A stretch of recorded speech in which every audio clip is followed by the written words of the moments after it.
ఎన్నికల వేళ దేశవ్యాప్తంగా ఎంతో ఆసక్తిగా ఎదురుచూస్తున్న బీజేపీ ఎన్నికల మేనిఫెస్టో విడుదలైంది. సంకల్ప పత్రం పేరిటను రూపొందించిన మేనిఫెస్టోను ప్రధాని మోదీ విడుదల చేశారు. ఢిల్లీలోని బీజేపీ కేంద్ర కార్యాలయంలో జరిగిన ఈ కార్యక్రమంలో బీజేపీ జాతీయ అధ్యక్షుడు జేపీ నడ్డా, కేంద్ర మంత్రులు అమిత్ షా, రాజ్నాథ్ సింగ్, నిర్మలా సీతారామన్ పాల్గొన్నారు. రాజ్నాథ్ సింగ్ నేతృత్వంలోని 27 మంది సభ్యుల కమిటీ బృందం 15 లక్షల సలహాల సూచనలు పరిశీలించింది, మేనిఫెస్టోను రూపొందించింది.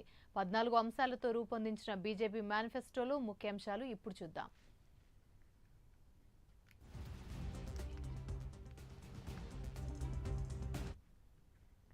ఉచిత రేషన్ ఇస్తామని, అలాగే పైప్ లైన్ ద్వారా ఇంటింటికి గ్యాస్ సరఫరా చేస్తామని,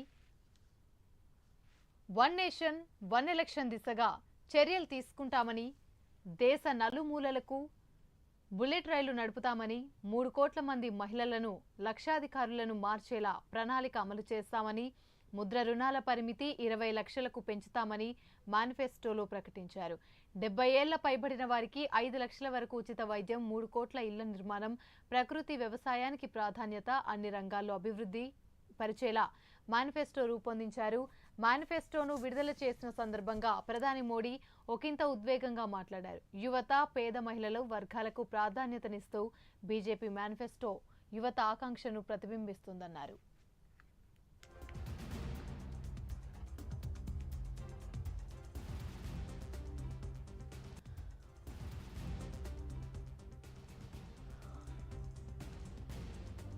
इस संकल्प पत्र को बनाने में सक्रिय भागीदारी निभाई, इसके लिए भी देश के लाखों ऐसे सक्रिय नागरिक अभिनंदन के अधिकारी हैं, मैं उनका भी धन्यवाद करता हूं।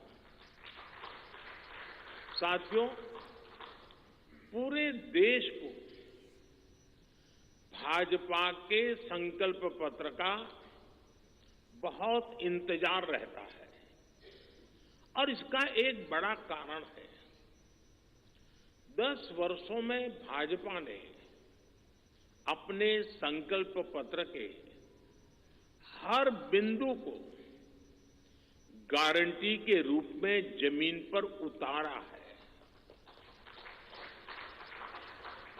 भाजपा ने मैनिफेस्टो की सूचिता को फिर स्थापित किया है। ये संकल्प पत्र विकसित भारत के 4 मजबूत स्तंभ, युवा शक्ति, नारी शक्ति, गरीब రైట్ ఇదే అంశానికి సంబంధించి మరిన్ని అప్డేట్స్ మా ఢిల్లీ ప్రతినిధి రామకృష్ణ అందిస్తారు. రామకృష్ణ చెప్పండి. హలో రామకృష్ణ. అయితే ఈరోజు బీజేపీ తన మేనిఫెస్టోని విడుదల చేసింది.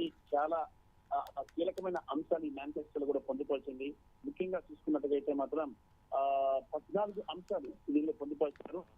రాజ్నాథ్ సింగ్ నేతృత్వంలోని ప్రత్యేక టీం 4 లక్షల మంది వాలంటీర్లను పంపించి 15 లక్షల సూచనలు తీసుకొని ఈ మేనిఫెస్టోని తయారు చేయడం జరిగింది. వాళ్ళ అభిప్రాయాలు అన్ని తీసుకుని వాటిని పొందుపరిచి ప్రజలకు ఏం కావాలి అనే అంశానికి సంబంధించి పూర్తిగా ఇందులో పొందుపరిచారు. మరి లోక్సభ ఎన్నికల నేపథ్యంలో బీజేపీ మేనిఫెస్టో సంకల్ప యాత్ర పేరుతో బీజేపీ కేంద్ర కార్యాలయంలో బీజేపీ అధ్యక్షుడు జేపీ నడ్డా, ప్రధానమంత్రి నరేంద్ర మోడీ, కేంద్ర మంత్రులు అమిత్ షా, రాజ్నాథ్ సింగ్ కలిసి ఈ మేనిఫెస్టోని ప్రకటించడం జరిగింది. మరి మోడీ గ్యారంటీ 2047 నాటికి వికసిత భారత్ పేరుతో 14 అంశాలతో కూడిన ఎన్నికల మేనిఫెస్టోను బీజేపీ రూపొందించింది. అభివృద్ధి, దేశ శ్రేయస్సు, యువత, మహిళలు, పేదరికులే ఆచరణగా రూపకల్పన చేశారు. అయితే ఈ సందర్భంగా ప్రధానమంత్రి కూడా మాట్లాడుతూ బెంగాల్, అస్సోం, కేరళ, ఒడిశా, తమిళనాడులో ఈ రోజు పండుగలు జరుపుకుంటున్నారు. నవరాత్రుల్లో భాగంగా ఇవాళ కాత్యాయని పూజ కూడా చేసుకుంటున్నారు. ఇవాళ బాబా సాహెబ్ అంబేద్కర్ జయంతి కూడా. మరి ఇలాంటి అద్భుతమైన రోజు ఈ మేనిఫెస్టోను రిలీజ్ చేస్తున్నామని చెప్పారు. సంకల్ప యాత్ర తయారు చేసిన బృందానికి, రాజ్నాథ్ సింగ్ బృందానికి ప్రధానమంత్రి నరేంద్ర మోడీ అభినందనలు తెలిపారు. మరి 4 స్తంభాలతో సంకల్ప పత్రకు పునాదులు వేశాం. యువశక్తి, నారీ శక్తి, గరీబ్, కిసాన్ దృష్టిలో ఉంచుకుని సంకల్ప పత్రం తయారు చేస్తామని ప్రధానమంత్రి చెప్పారు.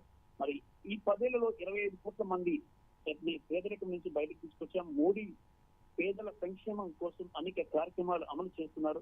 మరి విశ్వబిందు, Swachh Bharat, Samriddh Bharat, India living, global manufacturing hub, అలాగే ప్రపంచ స్థాయి మౌలిక సదుపాయాలు, ప్రపంచ సాంస్కృతిక వికాసం, సుపరిపాలన, స్వస్థ భారత్ వంటి కీలక అంశాలను ఇందులో పొందుపరిచారు. 70 ఏళ్లు పైబడిన వృద్ధులకు ఆయుష్మాన్ భారత్ లో భాగంగా 5 లక్షల వరకు ఉచిత వైద్యం, పేదలకు మరో 3 కోట్ల ఇల్లు కట్టించడం, మరి వచ్చే 5 ఏళ్లలో 3 కోట్ల మంది మహిళలను లక్షాధికారులుగా చేసే దిశగా ముద్రా రుణాలను పరిమితిని 20 లక్షలకు పెంచడం. దీంతో పాటు పేదల జీవితాల్లో మార్పు కోసమే వచ్చే 5 ఏళ్లు దేశానికి ఎలా సేవ చేస్తామో మా మేనిఫెస్టో చెబుతుందంటూ బీజేపీ జాతీయ అధ్యక్షుడు జేపీ నడ్డా పేర్కొన్నారు. ఇక ఏదేమైనా సరే ఇక ఆర్టికల్ 370 రద్దు, అలాగే ట్రిపుల్ తలాక్ రద్దు చేశాం. మరి రామాలయ నిర్మాణం ఒక స్వప్నం, దీన్ని సాకారం చేశాం. 80 కోట్ల మందికి ఉచితంగా రేషన్ ఇస్తున్నామని చెప్పి బీజేపీ అగ్రనేతలు పేర్కొంటాం. ఇక 140 కోట్ల మందికి దీని వల్ల ఈ మేనిఫెస్టో వల్ల చాలా ఉపయోగం ఉంటుందంటూ రాజ్నాథ్ సింగ్ కూడా చెప్పడం జరిగింది. ఓవరాల్ గా మేనిఫెస్టో మొత్తం కూడా ప్రజలను ఆకర్షించే విధంగా 400 సీట్ల టార్గెట్ గా ఇది రూపొందించారు అని చెప్పేసి స్పష్టంగా అర్థమవుతుంది. Right, thank you Ramakrishna.